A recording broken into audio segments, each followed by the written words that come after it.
Estava decidido que, depois de acabar o curso do conservatório, eu iria para Paris. Iria, naturalmente, desde que obtivesse a nota mínima dada no conservatório para se obter uma bolsa de estudo. Nota mínima que era também a nota máxima, ou seja, era o 18. Havia um tabu em relação ao 20, era proibido ter 20. O máximo que se podia ter era 18. Era o máximo a que se aspirava e, curiosamente, eu tive um estranhíssimo 19, um 19 que nunca ninguém explicou muito bem porquê. Bem, eu tenho uma explicação. Havendo um tabu em relação ao 20, e sendo a nota máxima ao 18, tinha que haver um degrau. Portanto, eu funcionei como um degrau chamado 19. Havia o 18 para toda a gente, depois houve o 19 para mim e mais adiante houve o 20. Bem, de qualquer forma, a ida para Paris estava decidida até que houve um jantar em casa do meu querido amigo, o Maestro Silva Pereira, o qual foi perentório, como era habitual nele, e disse: Paris nunca, Paris está cheia de epígonos, você vai para Viena. E foi assim, em poucos minutos, durante uma sobremesa de rabanadas ou não sei o quê, pois foi aí que tudo ficou decidido em relação ao meu futuro, ao meu destino, até à minha personalidade. E fui para Viena.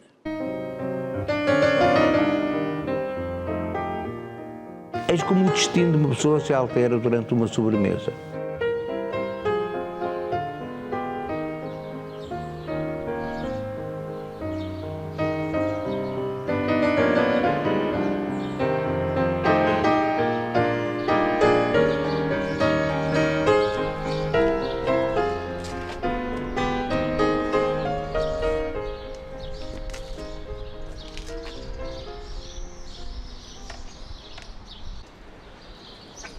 Pois é, quando nós chegamos a uma terra estranha, sobretudo para irmos viver lá, tudo nos parece muito estranho, não é? Logo me disseram, isto nos princípios dos anos 60, que esta igreja Ruprecht-Kirche, em Viena, era a mais antiga da cidade, já vem do século XI. Mas a primeira reação que nós temos não é informarmos acerca do século XI, é fazermos comparações entre as pessoas. E a comparação raras vezes é simpática para a gente da terra estranha.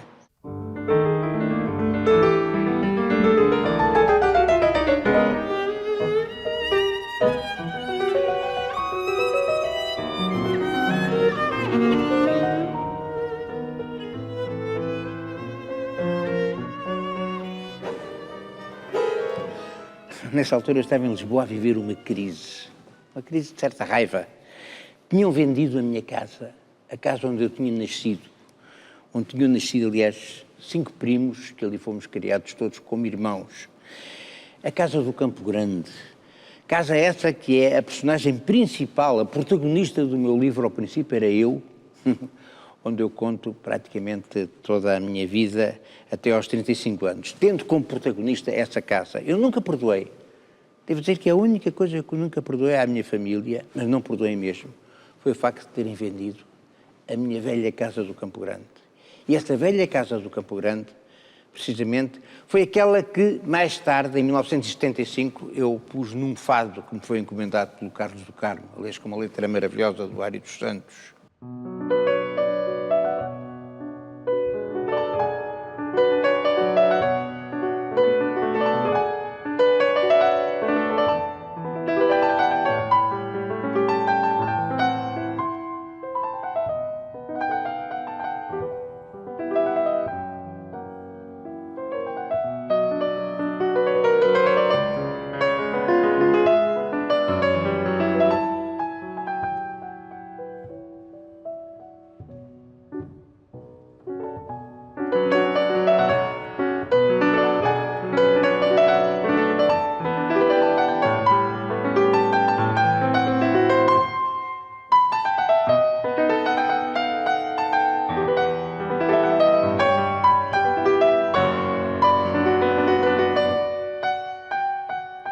Este fado representava a minha revolta.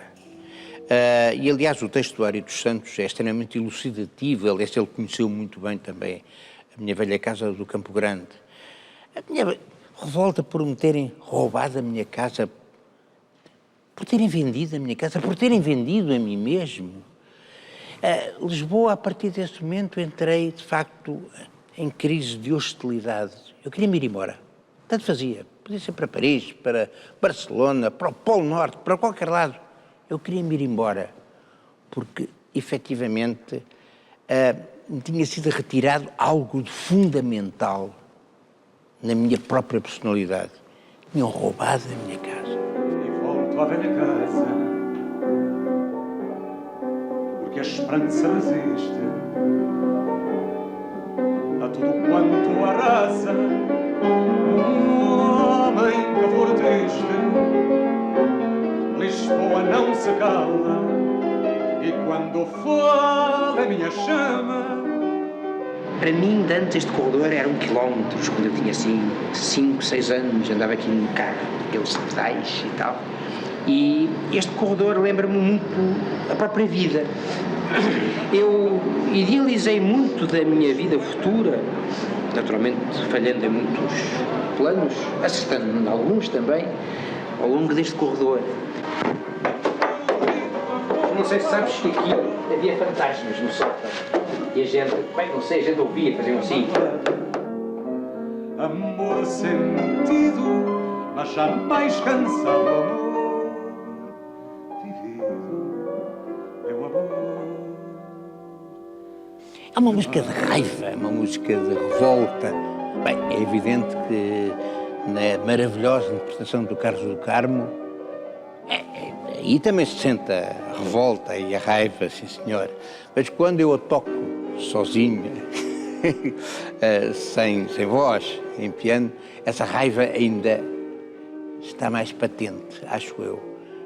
A raiva de me terem tirado, de facto, da minha casa. Ai, Lisboa, como eu quero, é por ti que eu desespero.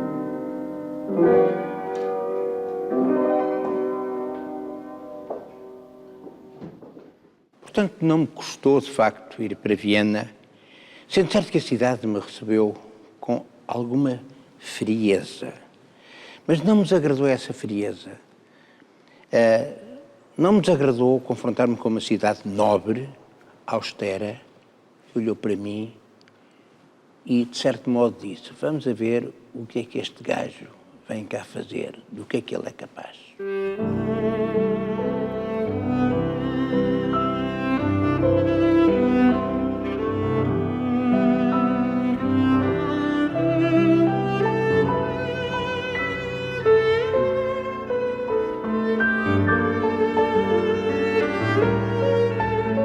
Se eu tentasse descrever a emoção, a sensação que tive no confronto com Viena, seria mais ou menos assim, isto em termos musicais, claro.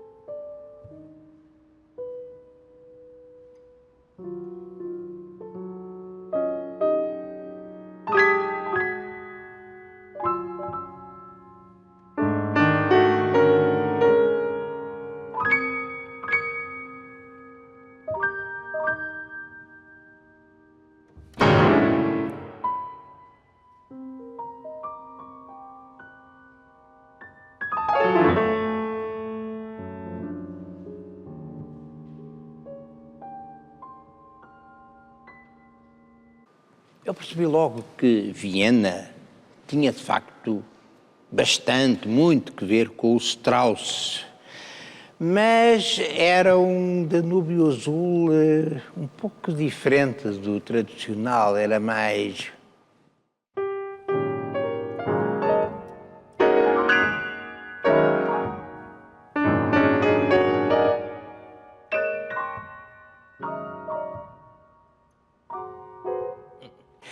E também me pareceu imediatamente que o Schoenberg tinha toda a razão.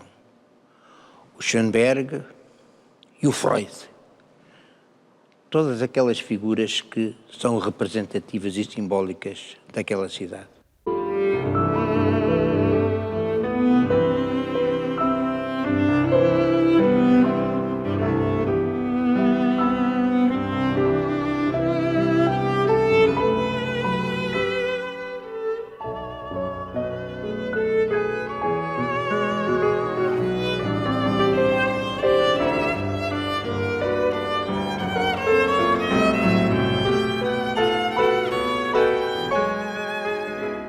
Há uma pergunta que me é feita com muita frequência. Quando chegaste a Viena, sabias falar alemão? Não sabia nada. Quando cheguei de facto a Viena, eu não percebia nada de alemão. Saberia talvez dizer ja ou nein. A minha mãe falava alemão, mas nunca me ensinou nada. A única coisa que eu me lembrava de que a minha mãe me tivesse dito era que a palavra bitte era aquela que se utilizava para uma pessoa se dirigir delicadamente a outra. E antes de perguntar qualquer coisa, dizia bitte, e depois tentaria por gestos ou em qualquer língua fazer a pergunta. Também me lembrava de que ela me tinha explicado que bitte servia para nós darmos a entender que não tínhamos percebido o que nos tinham dito. A pessoa dizia-nos uma coisa e a gente dizia bitte, ou seja, o quê? Bem, de uma forma delicada. Mas a minha mãe não me explicou, pelo menos que eu me lembrasse, que bitte também era a resposta a danke, que é obrigado. Ou seja, a pessoa diz obrigado, de nada. Danke, bitte, significava de nada. Eu não sabia isso. Cheguei a uma pensão, foi a primeira noite que dormi em Viena. À saída da pensão, na primeira noite em que cá estive, como já disse, eu quis-me despedir delicadamente da senhora e disse Auf Wiedersehen und danke. E a senhora disse bitte. Se ela não percebeu, danke, bitte. Disse, espera, acho que estou a dizer bem, danke, bitte. Disse, se calhar tem que dizer muito obrigado, que é danke schön. Eu disse, danke schön, bitte schön, danke schön, bitte schön, danke, bitte, bem. Vocês imaginam o que não foi? A mulher chegou a estar furiosa comigo, pensava que eu estava a gozar com ela. Enfim, são calinadas que se dizem quando se não conhece uma língua. Mas eu ainda tenho outra que vos hei de contar um pouco mais tarde.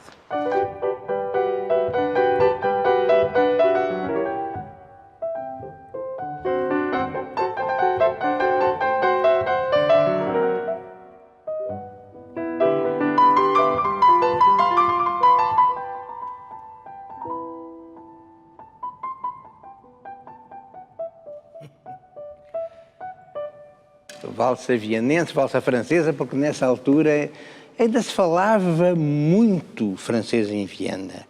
E isso ajudou-me, pois eu falava bem francês e falo. Inglês é que eu não falava praticamente nada e continuo a não falar. Ou seja, eu até consigo dizer algumas coisas em inglês, mas não percebo nada do que me dizem. É verdade, é estranho, ao contrário das outras pessoas. Isto não vem nada a propósito, mas eu vou contar uma história passada muito mais recentemente comigo em Boston. Eu fui a um hotel, queria saber uma determinada morada e perguntei à senhora, em primeiro lugar, please, don't speak. Where is this street? Right or left? E ela começou... Please, don't speak. Right or left? Alone. Right or left? Don't speak. De facto, quando as pessoas falam comigo em inglês, eu não percebo absolutamente nada.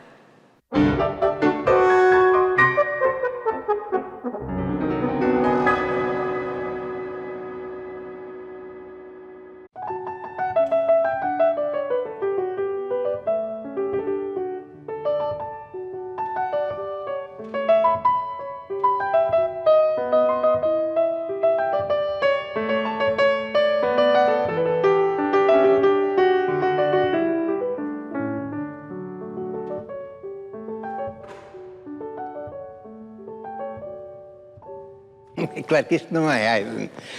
Isto é uma coisa que eu estive para aqui inventar. Mas o Haydn, devo dizer que nas figuras que fazem parte da chamada primeira escola de Viena, o Haydn, o Mozart, o Beethoven e, em parte, até o Schubert, sem dúvida alguma que o compositor que nasceu em Rohrau, o Haydn, foi aquele que mais me influenciou, que mais me impressionou em muitos aspectos. Pois ele foi, sem dúvida, o que inventou verdadeiramente coisas novas. Porque o Mozart, com toda a sua espantosa genialidade, o Mozart tirou partido de tudo e de todos ao fazer...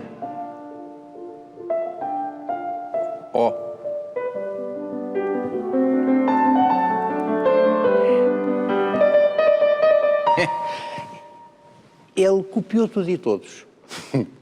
Pois é, com uma característica interessante, é que a cópia era sempre melhor do que o original. O Beethoven era uma figura muito diferente, era um homem com muito mau caráter no sentido de mau gênio. Ele foi aluno do Haydn e foi preciso que o Haydn tivesse muita paciência e muito bom caráter e muito bom gênio para o poder efetivamente suportar e separarem sem estarem zangados. O Schubert era uma figura encantadora. Bem, agora, de facto, eu penso que o Haydn é uma figura tão extraordinária e a sua música ensina-nos a encarar a vida com otimismo. Eu diria, ensina-nos a encarar a vida com simpatia. É verdade. Quando nós estamos com um problema e julgamos que não o podemos resolver, se ouvirmos logo de manhã a música de Haydn, verificamos que, afinal, as coisas talvez se possam resolver. Bitte. Ora, não pensem que eu vou contar pela terceira vez que foi aqui que viveu o Haydn, em casa do compositor Pórpora, que era muito sujo. O Haydn pagava as lições como criado de quarto e depois havia uma história que eu acho que também contei um bocadinho sórdida, a história de que o Haydn se queixava que a coisa que ele menos gostava de fazer era, enfim, no seu serviço de criado de quarto era despejar os penicos. Eu não vou contar outra vez essa história. De qualquer forma, foi aqui que o Haydn viveu. Bem, aliás, o Haydn depois teve uma vida gloriosa, não é? Os princípios de vida dele é que foram complicados. Eu disse há pouco que o Haydn tinha muito bom caráter e é um facto. Na realidade, a única pessoa com quem o Haydn vivia, mas permanentemente incompatibilizado, era com a mulher. Ao ponto de, até publicamente, lhe chamar l'infernale bestia. Ele não a suportava. Naturalmente, eu conheço alguns maridos que têm estes sentimentos em relação às mulheres e mulheres em relação aos maridos, diga-se de passagem também. Mas a verdade é que, para se ter uma noção da falta de respeito, da falta de consideração que esta senhora, a besta do inferno, tinha em relação à obra do marido, basta contar que às vezes ele andava pela casa a procurar uma partitura, onde é que está a minha partitura, onde é que está a minha partitura, e a partitura estava a servir de base a um pastelão de carne que a senhora tinha cozinhado nesse dia. Noutros casos, a besta do inferno fazia papelotes, aquelas coisas que as senhoras faziam, não sei se ainda fazem, no cabelo, não é? Com partituras do marido. De facto, era uma besta infernal.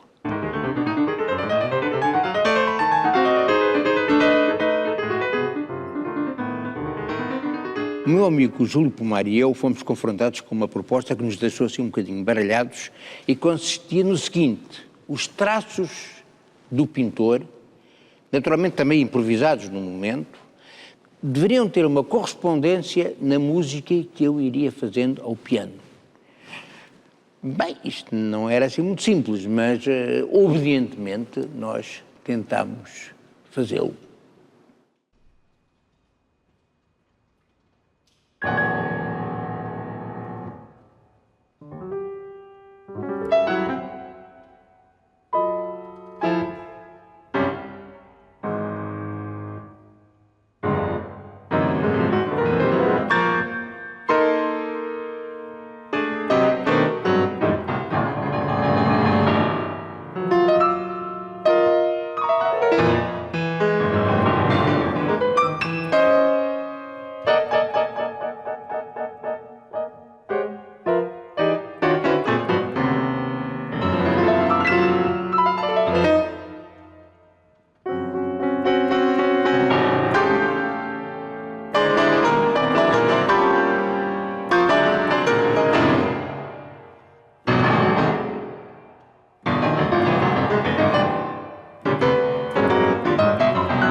E depois de feita a experiência, o Júlio Pomar e eu tivemos um diálogo sobre um assunto que teoricamente e praticamente nos divide, mas eu devo dizer que as coisas que dividem as pessoas são muitas vezes aquelas que também as unem, pois permitem que discutam.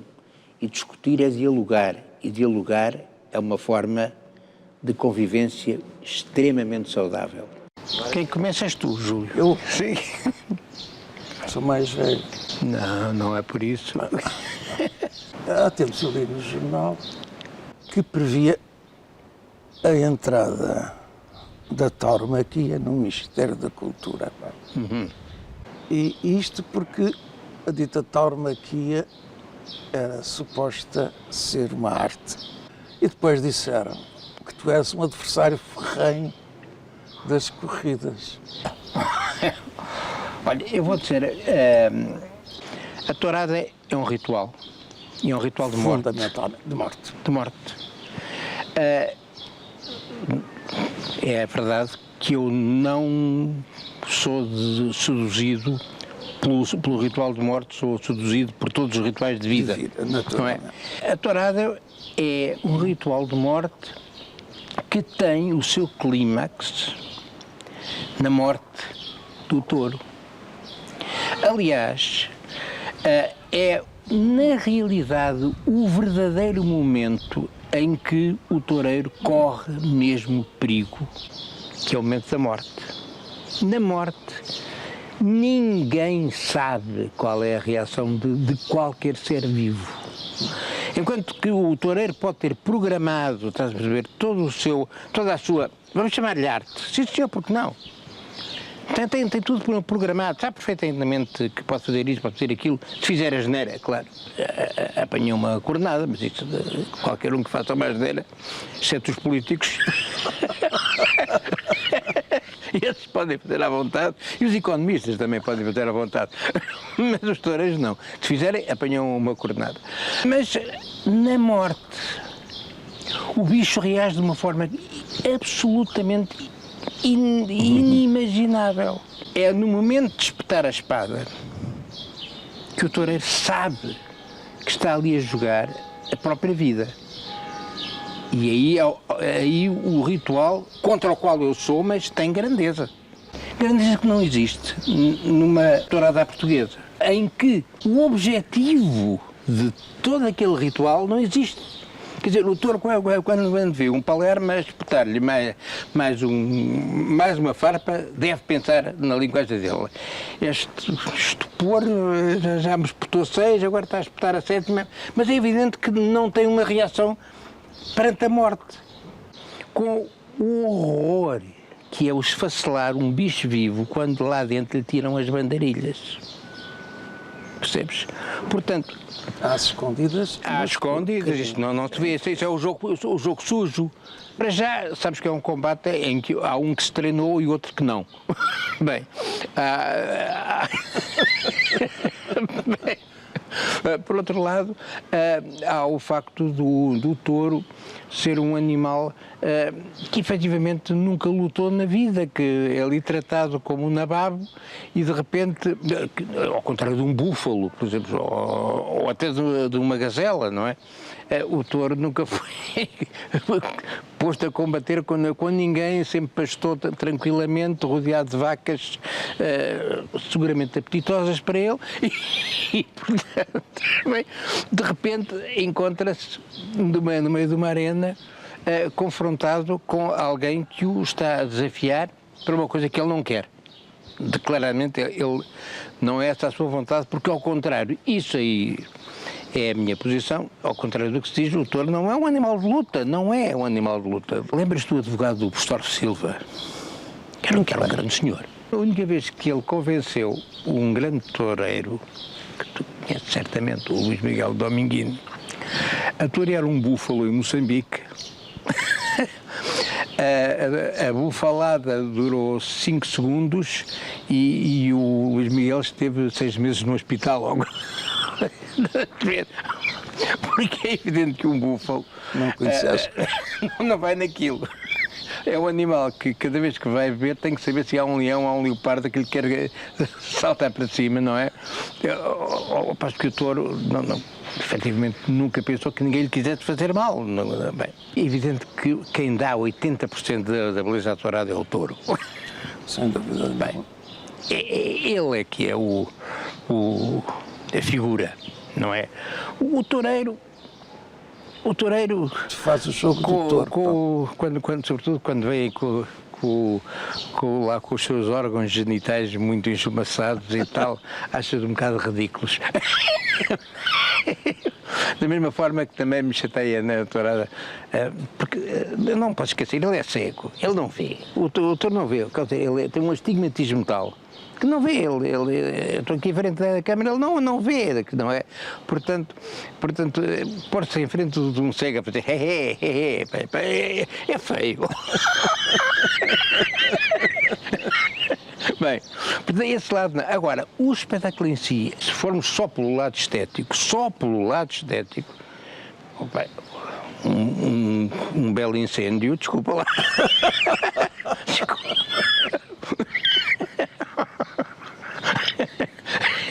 Qualquer coisa não deitar fora. Bem, ou um bombardeamento de Dresden. O que é que as boas famílias vão pensar desta conversa? O que é que elas vão pensar da Rádio ou Televisão Nacional? Que será um elemento de depravação da juventude? Olha, dois velhos depravados aqui.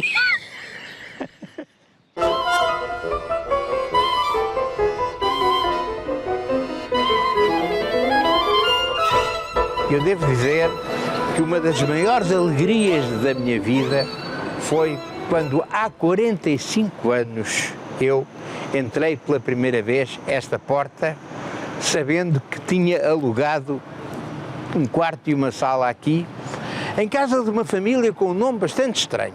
Era a família Semerda e tinham uma loja de chocolates. A família Semerda era de facto uma família muito vienense, no melhor sentido da palavra, pois todas as cidades têm um bom e um mau sentido. Aliás, quando nós aqui em Portugal pretendemos dizer mal de uma cidade ou do país, inclusivamente, costumamos dizer isto é mesmo à portuguesa, e é. Mas em Viena dizem o mesmo também. Isto é mesmo à vienense, das vinhas. Mas, por outro lado, quando pretendemos elogiar, dizemos isto é mesmo à portuguesa. E os vienenses, é exatamente a mesma coisa, não é? Mas o sentido é outro. E os vienenses, esses então dizem vin.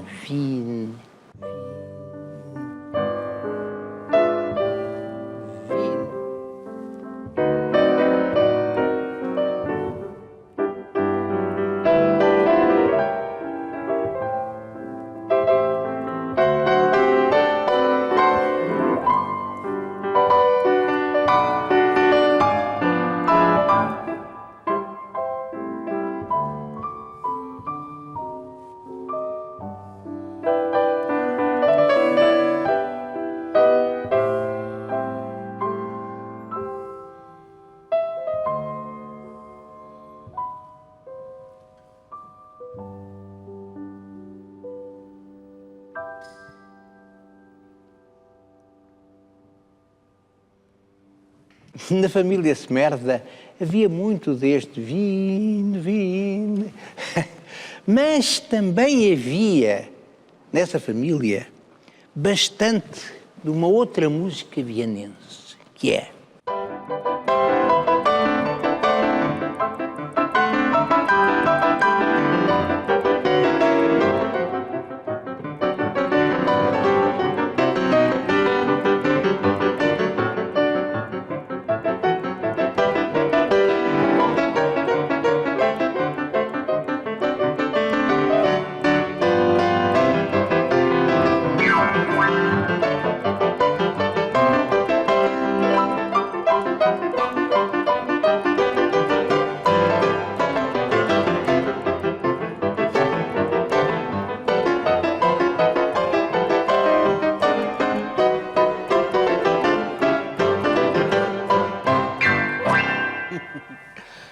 há na música vienense, de facto, um certo grotesco que as pessoas desconhecem. As pessoas que não conhecem Viena também não conhecem esse grotesco. Mas esse grotesco, o Schoenberg e o Webern conseguiram espantosamente transformá-lo em joia. É uma coisa espantosa. Pois é, no meu livro, ao princípio era eu conto em pormenor as aventuras que aqui vivi durante 5 anos, eu e o meu amigo Xavier. O meu amigo Xavier tinha uma personalidade muito forte, à sua maneira, e ele marcou a sua posição muito claramente em Viena. Ele, eu e o outro amigo, um outro amigo que lá viveu em nossa casa durante um ano clandestino, vivíamos em perfeita comunidade. Havia um saco em cima de uma espécie de fogão de sala onde metíamos o dinheiro. Quando alguém tinha dinheiro, metia-o lá. Quando precisava de dinheiro, ia lá buscar. Quando não havia lá nada, aí é que era mais complicado. Bem, de qualquer forma, houve um dia em que, efetivamente, havia muito pouco dinheiro. E então o Xavier quis ir ao barbeiro cortar o cabelo e nós dissemos, não, nem penses nisso, nem penses nisso. Ir cortar o cabelo não pode ser. Eu lembro perfeitamente que eu estava a estudar piano.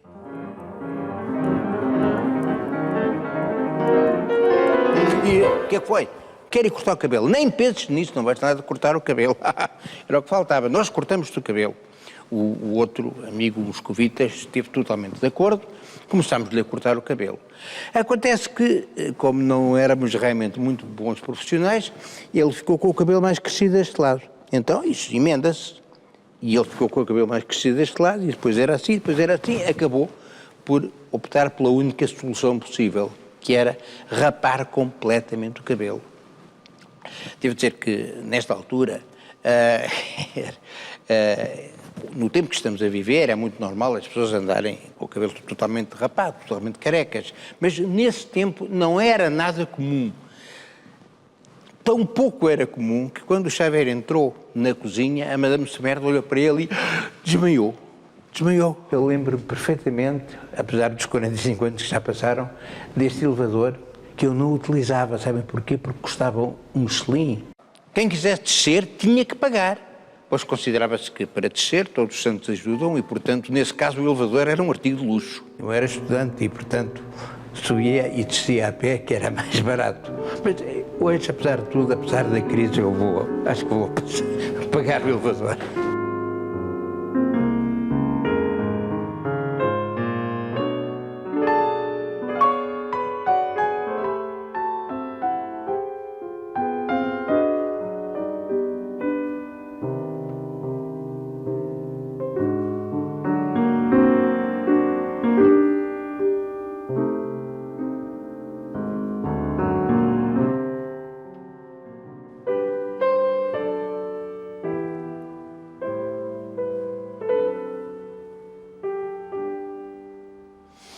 Bem, quando eu digo que a minha vida não se pode considerar de modo algum um modelo de santidade, há que esclarecer o que é a santidade. Efetivamente, há toda uma série de comportamentos que são habitualmente associados à santidade e que eu não aceito como tal. Portanto, esse tipo de comportamentos eu não tenho de modo algum seguido ao longo da vida e que Deus me mantenha assim.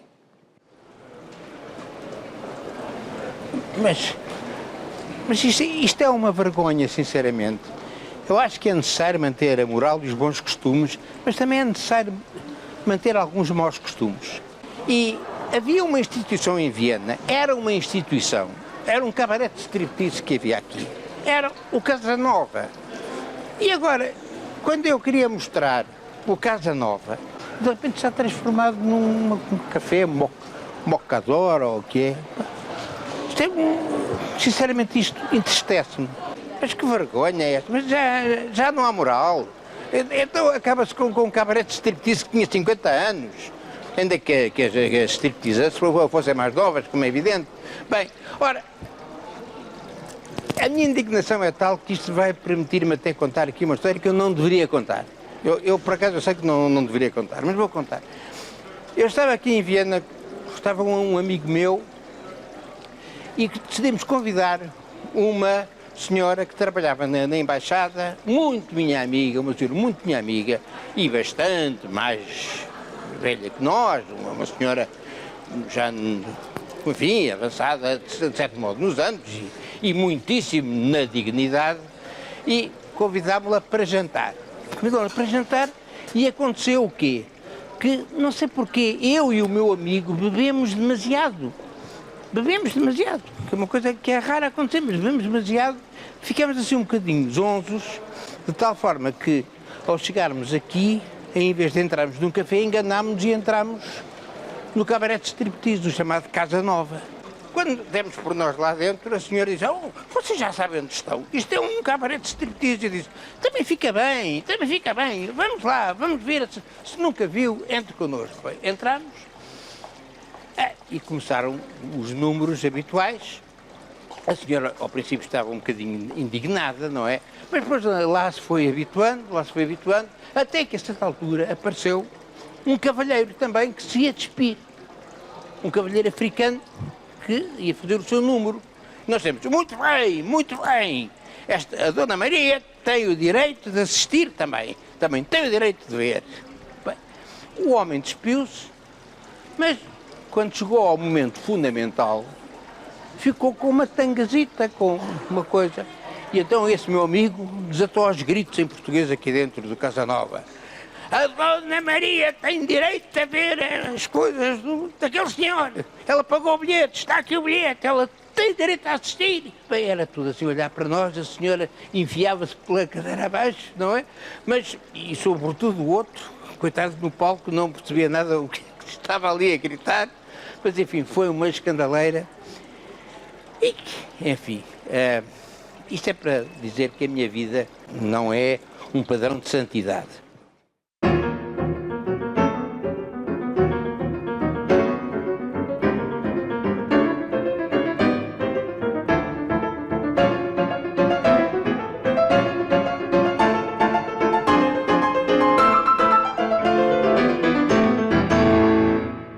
Às vezes há acontecimentos que estão realmente na origem de determinadas obras, sem que o público, de modo geral, faça a mínima ideia de quais foram as fontes da chamada inspiração. Mas também há outros casos em que se inventam muitas coisas. Por exemplo, esta valsa de Chopin.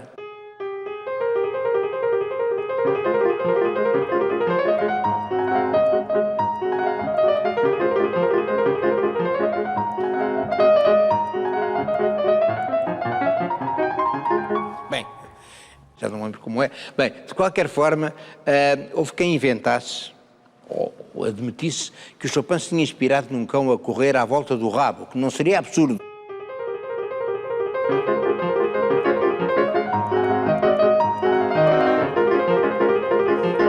Bem, era um cão a correr muito rápido.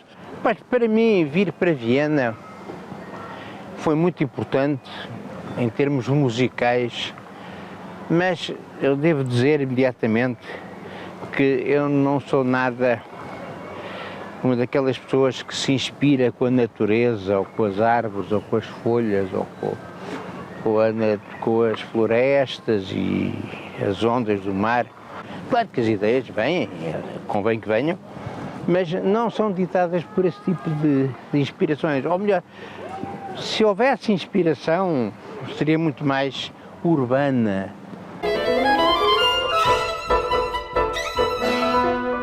Eu penso que, ou melhor, eu tenho a certeza que a música é uma linguagem que destina-se a transmitir uma mensagem que é uma ideia, que também pode ser um sentimento, uma emoção, mas é uma ideia. E essa ideia pode ser lúcida, ou inteligente, ou pode ser estúpida. Agora, que a música é uma forma de comunicação, para mim, é um ponto assente.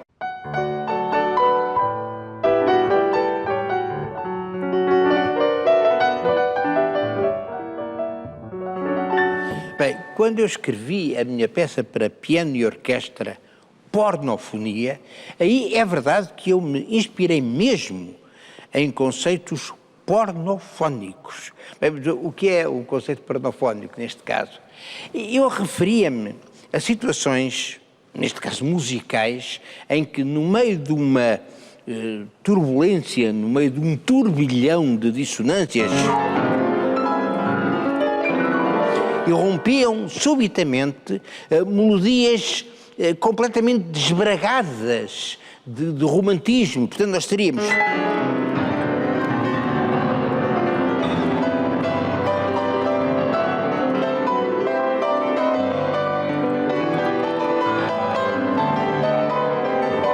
Era como se alguém, de repente, aparecesse a correr para ali fora completamente nu. Um escândalo. Bom, para mim não era escândalo, mas enfim, pornofonia.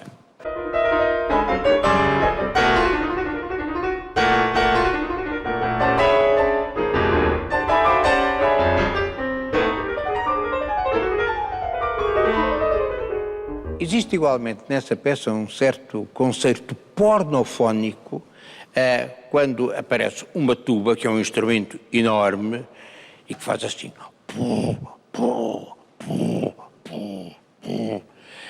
E por outro lado, ao mesmo tempo, surge um bandolim, que é um instrumento pequeno que faz... Bem, é claro que isto é pornofónico, não é? De facto, a tuba...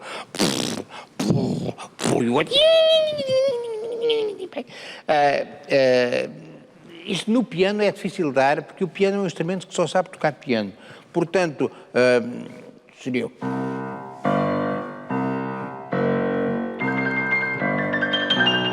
Não, o piano não serve para estas coisas. Bem. Também a pornofonia começa com um solo de contrafagote. O contrafagote, devo explicar, é um instrumento que toca sons normalmente muito graves. O Jólio Braga Santos até me costumava dizer, não, isso é um instrumento que dá mais cuspo que som. Bem, de qualquer maneira, é preciso lembrar que os graves do piano, não é, são nobres.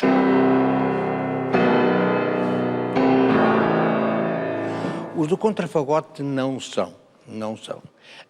E por isso mesmo eu começo a pornofonia com uma nota prolongada de contrafagote que faz...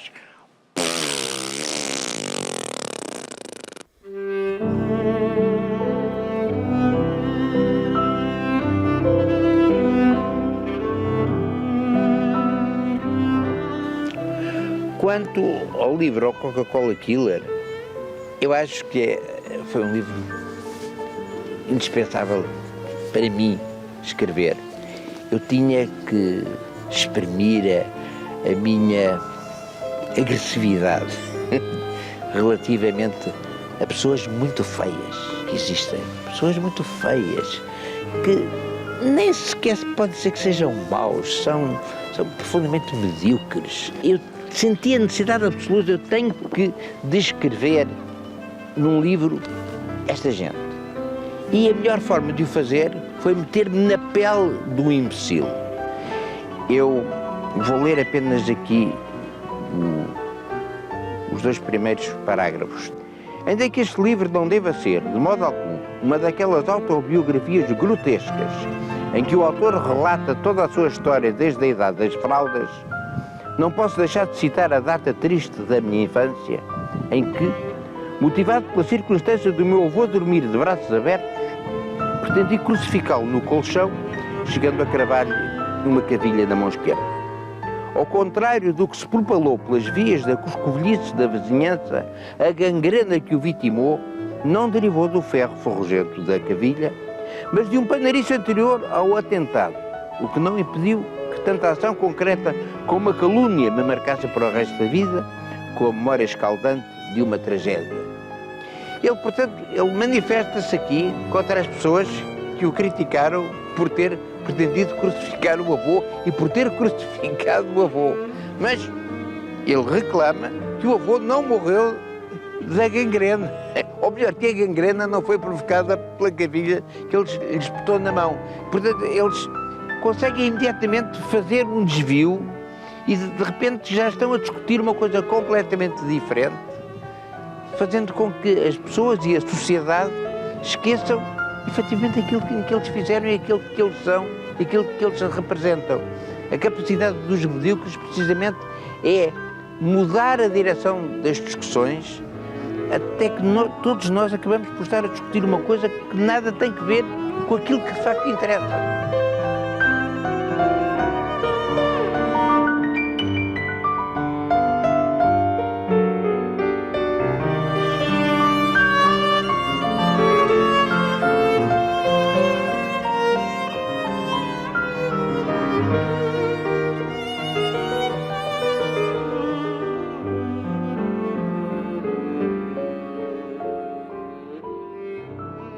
E pronto, é o final do primeiro programa, e sendo assim, até à próxima.